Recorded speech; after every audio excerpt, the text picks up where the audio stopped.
Hello, everyone. Welcome to another episode of Bucs UK TV. And whilst it's great that we've got members Tom and Adam with us, the star of the show is undoubtedly John Magrino. Welcome. Thank you very much. I'm not a star, though. Well, I mean, that's probably the first chance. Maybe people will have maybe not recognized the face, but they should recognize the voice, shouldn't they? So John is the man who is behind the voice, who is behind the Buccaneers. If you've been to a game, if you've in fact been to a game in London, you will have heard John. I guess maybe by way of background, tell us how it all began and how you knew that your vocal cords were going to be purse strings. Well, first of all, thank you very, very much for having me on. I have followed you guys for a couple of years now, and I am so impressed with the knowledge that you all have about the Bucs. Puts me to shame, to be fair. But to answer your question, I have been in the business for about 25, maybe 27 years. I started out at the high school level in football and progressively moved up. Started doing a lot of different gigs, a lot of opportunities. I never said no to any opportunity, and just built my resume, built my confidence up a little bit.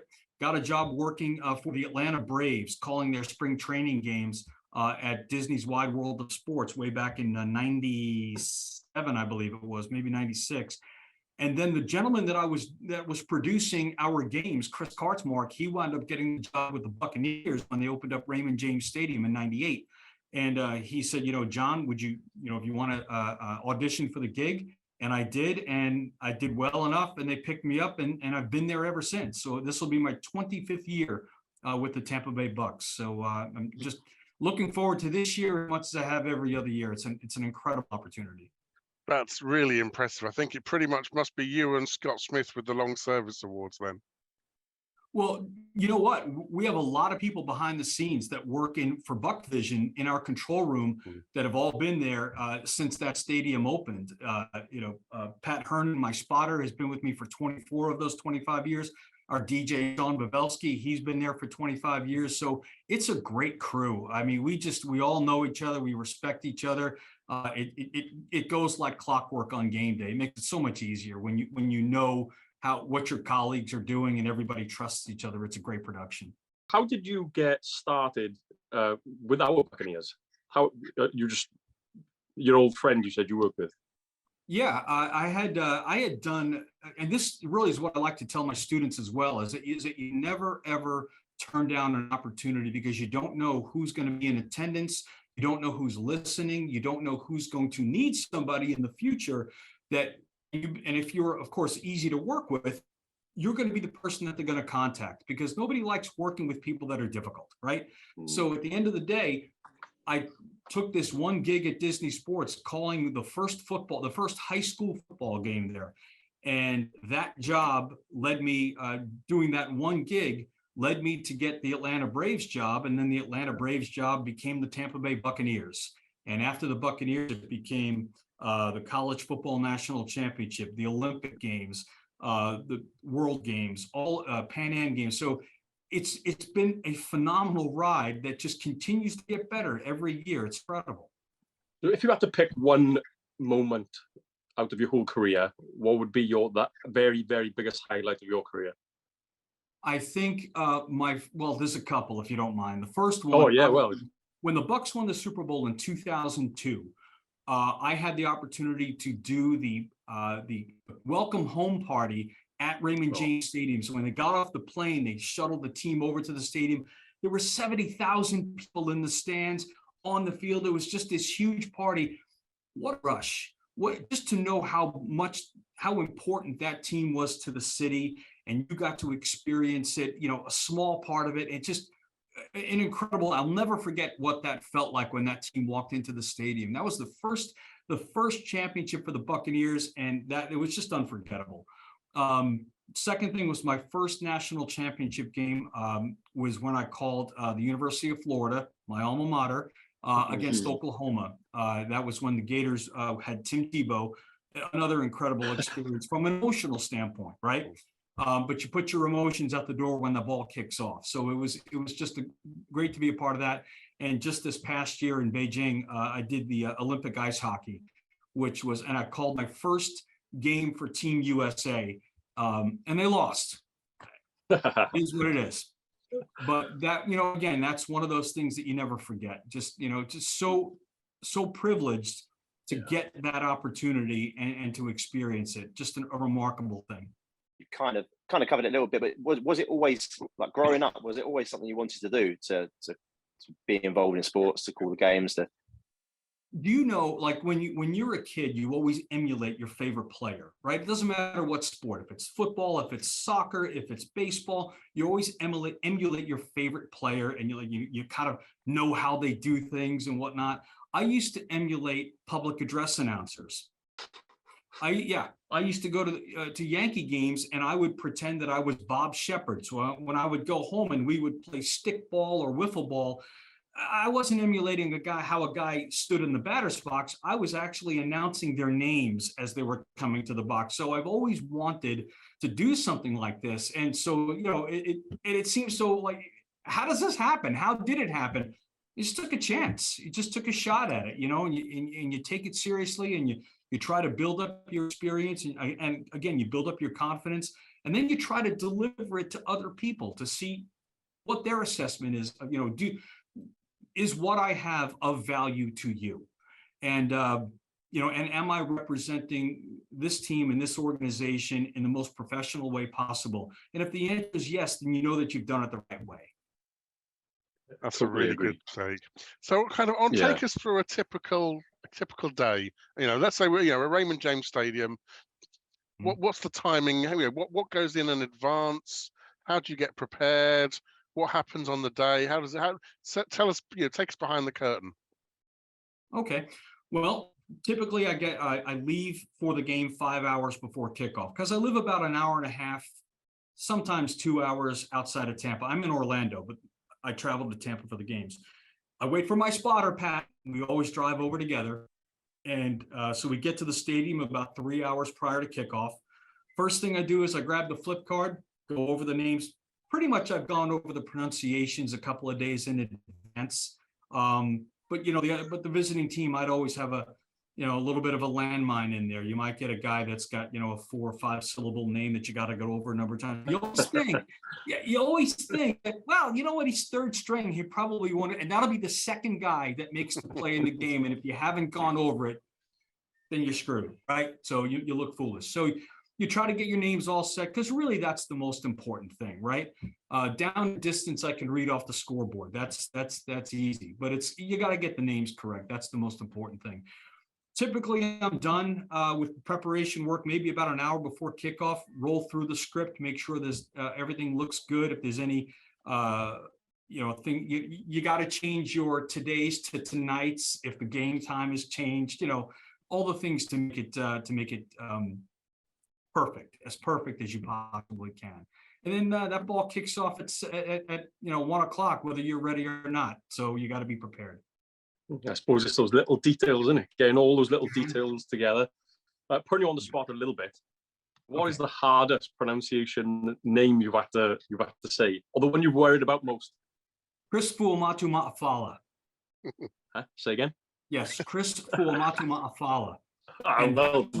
That was what I was actually alluding to, because I think that's the first season that I worked was 98, and he was playing for the Pittsburgh Steelers, and he was third string fullback. And I'm running through it, and I'm thinking, I think I got it, but you know what? He probably won't play. He's third string. No, it was the second or third play of the game. He caught a pass out of the backfield. So you always have to get ready for the unexpected. But that's what I love about it, right? It's because when you're prepared and you have everything in order, you never get nervous. Nervous is not having a job and 3 kids to feed. That would make you nervous, right? This is a great opportunity. It's fun. It's a game. And as long as you prepare and you're enjoying it, everything goes smoothly. So just as long as Vita Vea doesn't ask you his full name. I was just about to say the same. Have you seen it? Have you seen that? Like I didn't even know that existed until about 3 or 4 days ago, because I've always just seen Vita Vea. And then I see it and I'm like, oh. There's like 10 names in it. Yeah. Thank goodness there's no senior day or senior night where you have like the graduating senior that you got to announce to the crowd with give the full name. Oh, but I'd work on it and I would get it. I would work on it though. Yeah. You obviously you've covered multiple sports, and I can imagine football players' names probably give you some nightmares occasionally. But when you're at the Olympics, obviously you've got all the different nations and countries. How does your job vary between sports? I mean, what does football have or not have that other sports have or not have? Football's a different animal than most sports because there's a flow to the game, right? There's always you've got the play, and then you announce the down and distance or the tackle, and then and then you've got it's everything is easy. Once that game starts, it rarely changes. Basketball is of the same thing. It's right back and forth. It's baskets, it's fouls, it's timeouts. Hockey is a whole different animal. Because hockey comes at you when you least expect it. Like you might get lulled into a sense of daydreaming because the flow's back and forth. There's no scoring, there's no penalties, and then suddenly there's not only a penalty, multiple guys fighting. You're not even done announcing the penalty and who's going into the box, but now there's a goal. Now there's a goal, and then after that goal, before you even announce the previous penalty, there's another penalty. So everything can come at you pretty quickly, and so I think the key is with hockey more than any other sport is, one, you have to stay attentive, and two, you have to stay calm. It's just relax. I will get through it as soon as you almost tell yourself, I'm going to go home sometime today. I am going to go home today, right? And I will get through this. So hockey, as much as hockey to me, live hockey, I don't think there's a better sport to watch live than hockey because you feel it, especially if you're down close. But as far as but it's also can be the most challenging of the sports, especially, you've got your pronunciations can absolutely just tongue tie you at times. So I firmly believe that after this Olympics, I could probably speak in conversational Czech. I think I can speak Czech pretty well. And I've got a little bit of Russian I think I might be able to understand as well, but just don't test me on it. Yeah. So I promise I'm not showing off, but I've done a bit of amateur announcing in my time, as in standing on the sideline talking into a wire connected to a speaker. That's the extent of the British American football game. Now there's a rule in the rule book for the British American football game that the stadium announcer has to be neutral. Now, yes, I've been to Raymond James, and I love the lack of neutrality. You've only got to see what's coming up on the screen. Is there like a fine balance that you have to strike? Yes. So whenever I get the chance to do games in London, especially, you want to have a little bit of a tilt towards the home team, but you know as well as I do that every single NFL team is represented in the stadium, right? It's an incredible fan base. So you could be a little bit more neutral there, but if I'm doing a college bowl game, 100% straight down the middle, there's emotion for both teams. There's excitement on an interception. There's an excitement on a touchdown. When it comes to the Buccaneers, the level of expectation is that I am 100% supporting the home team. So, for example, when the Buccaneers score a touchdown, I'm extremely excited. If the other team scores, I don't even say the word touchdown. Right? It'll be whoever's pass complete to whomever for the score. That's it. And to be fair, I get that. I understand that. But my training has always been neutral and straight down the middle. Like I'm not a yeller or a screamer. At least I don't try to be. But at some point, that level of expectation is that you are there to support the home team. So I get it, and I accept it. So you're not destined to become a Spanish football commentator then, or?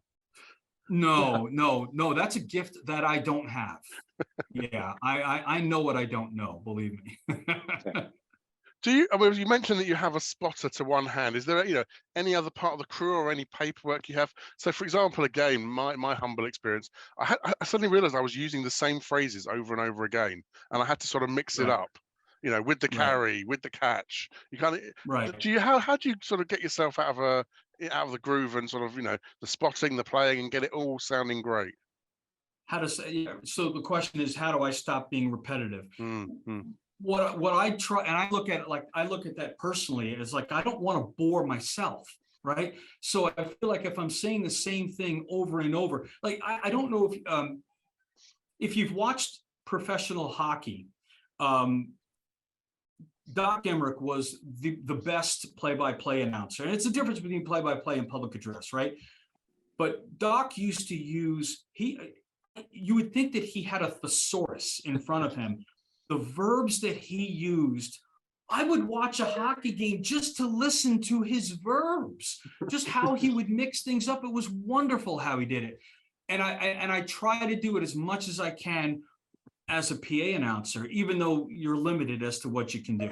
But there are times like, you'll get something, for example, like a guy gets or gets a tackle. You could say certain things like upended him, or he or brought down, wrapped up, or dropped. Things like that. You can change up how you say things in order to make it a little more. Do you ever get like the players or the coaches giving you, should we say, feedback? Never. Once, and it was like my second season with the Bucs is when Dave Moore was playing tight end for the Bucs. And they did one of the local news stations did an interview, and they basically went around the locker room and said, what do you think about John Magrino? And they're like, who? And now here's the thing. And Dave Moore was like, I guess it's all right. But I like that. I like the fact that the attention is not on me. There's nobody in that stadium that paid money to come and listen to John Magrino. Nobody did. But if I was loud and I was obnoxious, I can assure you there would be people that would not come because of John Magrino. And I believe that 100%. So I have always been in the mindset that I am part of the show, but I am not the show. I am the people pay money for what's on the field. They didn't come to listen to me. But if they like what I'm doing, fantastic. If they don't know who I am, that's even better, because this way I haven't swayed them to a point where they're emotionally involved with whether they want to come to the game. I don't know if that makes any sense, but like a good old lineman. If you never hear their name, they're doing a good job. Exactly right. Well, yeah, it's difficult to criticize somebody whose name you don't know. Exactly. So, John, I love how much you love what you do. It comes across straight away. It's brilliant to see. Listen, Adam, I have arguably one of the best seats in the house to so many of these events. How could you not love it, right? How could you just think about how many, like, I'll listen, when we were in China, my producer, Steve Maroney, great guy. Steve and I were working hockey, and it was, there were a lot of restrictions at the Olympics, right? A lot of things that you could not do due to COVID. And so it might have been what another Olympics experience might be, but we would sit there and look at each other like, dude, who's got it better than us? I mean, think about that. Look where you are. And I think that way every Sunday when I walk to the stadium, you walk across the bridge, across Dale Mabry, and you see this beautiful facility, and you're like, I get to work here. Like it never fails. I will sit in that booth and look out at the stadium and think, what am I doing here? How did I get this? I'm getting excited just listening. I'm big on gratitude. I am so fortunate and so thankful to continue to get paid for what I love to do. That to me is the definition of success. Yeah. Is there anything still on your bucket list? Yes. I'm glad you asked me that, because listen, I've done I got to work the Super Bowl. I didn't call the Super Bowl. That's Alan Roach's gig, and Alan's way up here, and I'm down here, right? And I love Alan. He's a great guy.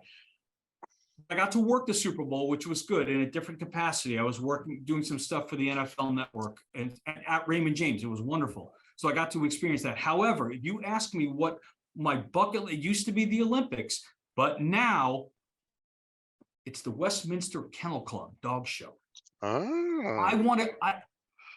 Didn't see that coming.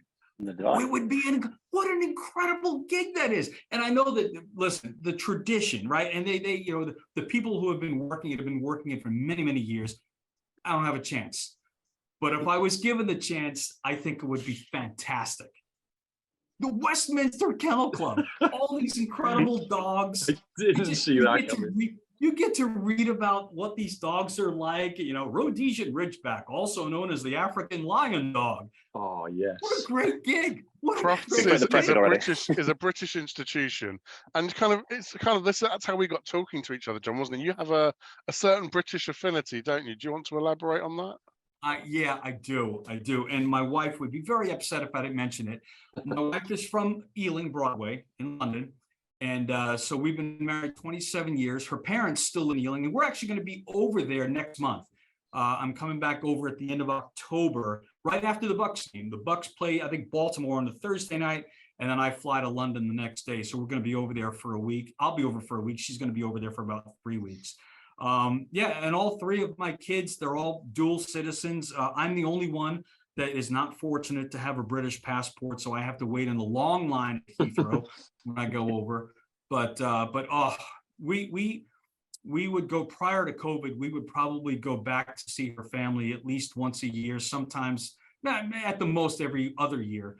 And I love everything about the UK. I mean, and matter of fact, I've even said it to Jenny. I said, if you want, because my wife works for Disney and she can work remotely. It's like, if you want to live in London, we can be closer to your parents. I have no problem going back. She's like, no, I would love to go back.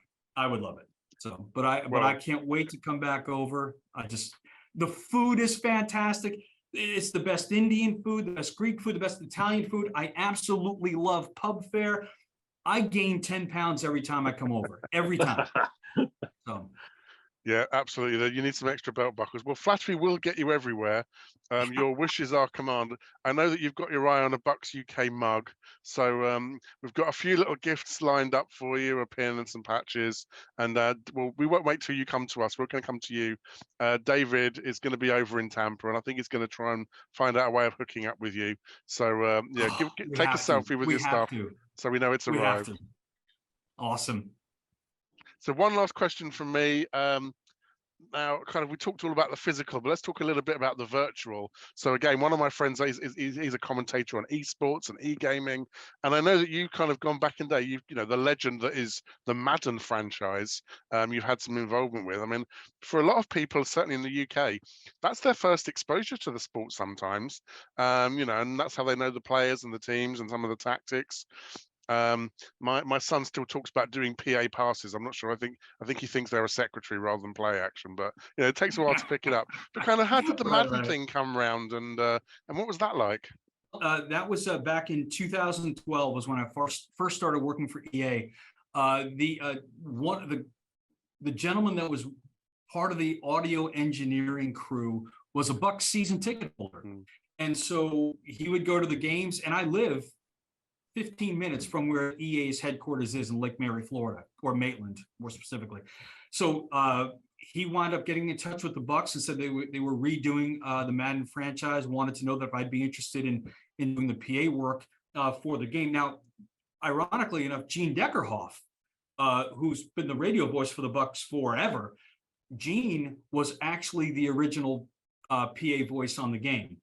And so when they came, I was like, I don't want to supersede Gene, but Gene was staying in it. So what they used me for, because Gene's a legend. I'm not taking Gene's place. Big shoots. So they kept, but I did the. I always refer to it as like it's all like when you turn the game on and you have the stadium, and then you have the graphics of the players walking. When I start speaking is when people would typically press A to get to the next screen. Right?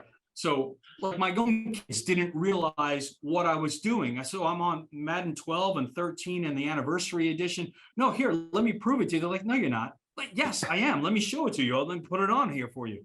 And so that was good. So I think it was on there for 3 years. I worked the first 2 years for the recordings, and then of course they buy the rights and they can use it for however long they want. So what an experience, though, I'll tell you what. So, and I have that game now, and there it sits. I'm terrible at it. I used to be really good at it, but now I'm old and I have sausage fingers. It just gets really confusing. So now I can't work it as well as I used to. what a great opportunity that was. That is, I'm pretty sure. I think we've all sat at some time in the car, sort of going EA Sports, and wishing that we could be the voice of that somehow. Right. Super. Well, John, I think that's a fantastic way to wrap up our interview.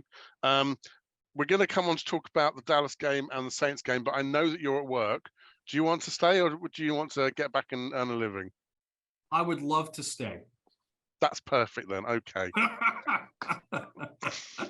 Good answer. You're gonna hear just how biased we can be. So we'll talk first about the Dallas game. I got a bit of ribbing for this because I predicted that it was going to be a loss. But Adam, I should eat a big slice of humble pie, shouldn't I? Hello. You've got to get rid of those L's. What a performance. What a performance on these. Unbelievable. You can look at the stat line with Brady and everything, and if you just looked at that, you just think, an average game. The D absolutely came to life. What for you was the difference maker between the two teams? We scored points and they didn't. That's the literal answer. As basic as that. Well, they got into our half 3 times. I mean, the D were outstanding. They were phenomenal. Even with the interception, I think we give the ball to them on the 58, and they made it to the 50. All night, the D was splendid, superb. And John, do you think we ought to be worried that there was a lot of field goals and not so many touchdowns? I think you got to expect that in the first week. I mean, if you look at the preseason games, they're only getting a lot of reps in practice together. So when you actually get the team on the field against other live competition, you're gonna hit some walls every so often. I don't think there's really a lot to be concerned with about the field goals. I think we should be thankful that Ryan Succop is as good as he is, because a lot of teams struggle with field goal units this weekend. But no, I think we're in good shape considering. Tom, sticking with the offense a little bit, there were some key injuries there in the line. What do you think the future holds? I think the guys who came in stepped up pretty well. Brady didn't find himself on his butt too much. So, I think even with the changes that came in, everyone seemed to know their job. It's a lot like the Super Bowl year when Stinney came in towards the end of the season. He knew his job, he knew his role, he stepped up. And hopefully it's just going to work the same way, that these players are going to come into the team, do the job, and we're not going to notice too much the missing players. I think on offense, we've had, obviously, last season we started pretty well on offense, but it was all the same guys, whereas we've got a few new pieces now. I think it is going to take them a bit of time. As John said, it's only had these live reps pretty much now. Sorry, on. No, so that was the end of it. So yeah. So maybe for each of you, who, if you're giving out an offensive MVP badge or sticker, or mind you, it's the Bucs, it'll probably be a ring that breaks down into 5 different parts or something. John, who was your offensive gong going to? Leonard Fournette. I think he right out the gate, he made his presence known to everybody. One of the things that Lenny is known for, he turns it up when you need him the most. And he just showed why he was one of the top running backs coming out of college. And it's interesting, I almost felt like the Jacksonville Jaguars gave up on him, and he came to the Bucs, and boy, I tell you what, just a rebirth and a leader on the field. He's, if it's 3rd and 1 or 4th and goal at the 1, you're giving it to Lenny. You're giving it to him. That's the guy, because it doesn't matter. He's going to find his way. He's going to find his way in the end zone. He's going to get you the yards you need. I just think he's a gamer, and I think he showed it this past weekend. When the offense stalled a little bit, not him. He was 100% the whole time. I guess we don't want to give him 21 carries every game, do we? Yeah, Tom, you were going to pick up on the block. Yeah, I mean, that block. I think that just, as well as what John said, he was running through people anyway with the ball. And then even when he has to do the blocking, he's got to step up there as well. That block on Micah Parsons, who was an absolute pain all night. He was the one player on their team that was everywhere. It was just good to see him sort of put down like that by a player that he probably wasn't expecting to do it. So yeah, Lenny was well up through, and you could tell from the get-go, he was right on top today. So would he be your MVP, Adam? He'd have to be, just because it's the most yards he's ever had for a Buck in a single game. You know, just everything. He was just brilliant. And Tom, are you going to go with Lenny, or are you going to pick someone else? Yeah, I think Lenny's the MVP. But yeah, obviously Mike had a normal Mike game where he was just, but then the touchdown was unreal. He's just got that in his locker all the time, hasn't he? Where he can just step up and catch a ball that kind of almost has no right catching at all. I'll change my mind slightly. I won't go Lenny, I'll be contrarian. I'm going to say Julio Jones, only because first game, this could be the start of something special, I think, with Brady. They've already built up that, pretty good chemistry the first game.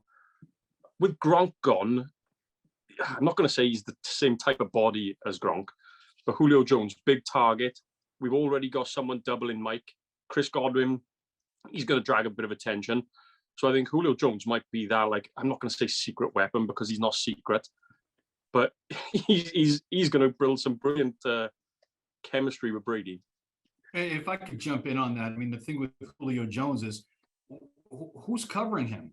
Exactly. Right? He's like a unicorn. I mean, you can only stop a unicorn with another unicorn. He's big, he's talented, and he's got a lot of years left in him. I mean, he's a matchup nightmare. I think a Rhodesian Ridgeback might be able to cover him. African lion dog. He's running jet stream as well. He's not just out in the receiver position. He's a bit of a few gadget plays in him as well, which I think over the last couple of years you haven't really seen that from him at all. And people have been saying he's washed and he's finished, and he didn't look it. He didn't look it at all. 2 end rounds for 17 yards. Can't beat that, can you? Mm. It's not like the Bucs to pull out anything other than a run on first down and everything. I think Tom's right. It was about trying to get him in the game and get him, acclimated to being in that offense, and it clearly worked really well. Okay, let's flip to the other side of the ball then, because we went to Dallas and we didn't allow a score, and as you say, I don't think they got past the 30-yard line. So again, maybe John, we'll come to you first. Kind of, I know it was a team effort, but which names particularly drew your focus? I thought it was good to see Devin White come out with a pair of sacks. He's like he's shot out of a cannon when he comes through. Another great game, but you expect that from him every week. He's consistent. So I'd go with Devin. It's a good call. I think a lot of the preseason sort of words around him was that he had something to prove, and it didn't feel like that on the day, did it? Yeah, Tom. He had, and a lot of the times you've got, Shaq Barrett has had 2 phenomenal seasons for the Bucs, and so I kind of think that pulled a lot of attention away from Devin White and how great he has progressed as well. And, of course, you got Levante David. I mean, these are 3 Pro Bowl linebackers. So, sometimes it's tough to get the attention that you deserve when your core is loaded, but he's phenomenal. Yeah, I think we all agree with that. Tom, who would you give your gold star to? I think Devin and Levante were great. JTS as well, someone sort of in the role as a proper starter first game. He was in the backfield a lot. But I think the secondary were just they were lights out. They just would not let anything. Davis, Dean, Winfield, even Mike Edwards, to the point where Murphy Bunting didn't even get on the field on defense. And usually we kind of rotate those cornerbacks, especially. But he didn't have a snap at all, did he, on defense? No, well, Logan Ryan was out there a fair bit, I think, as well. So that he seemed to be in the nickel. I think often we bemoan the fact that there's lots of opponent receivers catching the ball in space, but it felt like everything was contested, didn't it? Yeah, and I think at the start a couple of times we thought it could be, especially like their first drive, we were sort of expecting them to pick up. I think a few of us in the forum saying, they're playing a bit soft on the coverage, and after that moment, I don't think any of us said it ever again. No. Because they just seemed to, really, as you said, step it up and just not allow Dallas anything, really. Everything was contested. Everything was hit hard. And, I think the whole secondary were were amazing. They were, yeah, probably the best I've seen them play for a long time. And Adam, then. So let's talk about the big guys right up front. How did they go on? A little bit like we were talking earlier about with like an O-line, if you don't hear their name, they're doing that. Was the same with the front. The big guy, you didn't hear them much. You know, Shaq Barrett was getting a few mentions. JTS was getting a few mentions. That's what you want. You want the big guys to do their job, the dirty work, and you want everyone else to look amazing. Going back to like Lenny being up for the game, Devin White was exactly the same on the defense. He was up from the start. He was raring to go. But how many times have we been on the forum and we're just waiting for the heart attack moments? We're just waiting to all start going, oh God, here we go again with the 20 yards in space. It didn't happen. It was like a super comfortable game to watch. Apart from the first 2 minutes, it was like plain sailing. I've never felt that since I've been watching the Bucs, the last 10 years or whatever. It's a really comfortable game. Strange. I got to agree with Adam here in that sense. This was one of those games where you watched where you never felt like the result was going to be in doubt. I mean, the defense was absolutely on point all night. It was really refreshing. I love watching games where I'm very, very comfortable and confident. And this was certainly one of them, man. It was a pleasure to watch. Well, there you go. Big time. So I think we can all agree then, the more boring the game, the more happy we are. Yes. We don't care. It's a bit like the Arsenal school of American football. As long as the results keep getting ground out, we don't mind. But I guess then looking ahead, then we've got the Saints. I think Jameis Winston's clearly going to have a grudge, and given that was his season terminated prematurely last time, the Saints, we struggled to get them in the regular season. Maybe we haven't got a great deal of time left, but maybe just sort of what you think, one or two keys to the game, and how you think the scoreline might go. Maybe Tom, let's start with you. I'm guessing. Well, yeah. Don't let Jameis get any confidence whatsoever. I think we just, as we were this week, just get to him quickly, stop him making the big throws that he loves to make. He does like to do something spectacular. As we saw a couple of years ago when he came on the field for that one play and threw straight at the top of everybody. Other than that, it's probably just stop Kamara, because in the past he has had a bit of fun against us. So I think they're the two keys really. Yeah, I mean, it wasn't all Kamara, it was Taysom Hill during that Jameis Winston sort of annoying role. I looked at the stats. When I saw they were sort of averaging 7.9 yards a carry, I thought, well, then you see it's Hill. So I think we've got to contain him. How do you see the scoreline going? I always worry against the Saints. I think we'll win.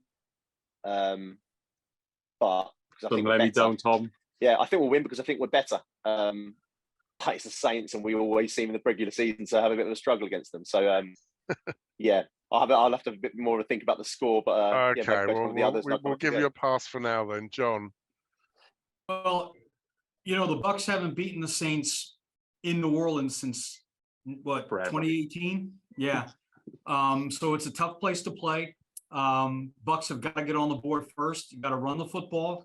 I feel I'm so confident about this game. I'm going Bucs 27-10.